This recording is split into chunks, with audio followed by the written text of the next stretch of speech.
Okay, November 6th, 1978, Jimmy Carter signed the Presidential Records Act. And what this did was basically stated that the official records of the president were not personal property of the president, that they were owned by the public. And so the president had the responsibility to maintain his records. Essentially, it stated that he had to keep his personal records and his presidential official records separate. That if he wanted to destroy anything, it had to go through the National Archives. Then the archivist would then determine that yes, this could be destroyed. It was unrelated to presidential orders. It was unrelated to the official duties, or had no historic record or reason to keep it. So these papers again became owned by the public. They could be kept secret for up to 5 years after the president left office, or under special circumstances up to 12 years.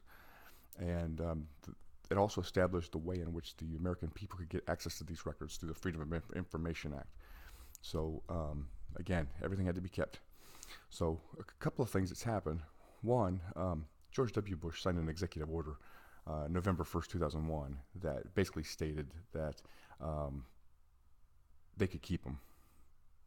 He superseded the law, and if the president said he didn't want to make it public, then it wouldn't be made public. Barack Obama, in January of 2009, signed an executive order basically reestablishing the Freedom of the Presidential Records Act, again stating that these were public records, they weren't the private records of the president. So it superseded the executive order of George W. Bush. Now, that's the problem with executive orders. If one president issues one, the next president can issue another one that overrides it. There's no law backing it up. So something that's interesting with President Trump is there's reports that he has routinely torn up official documents.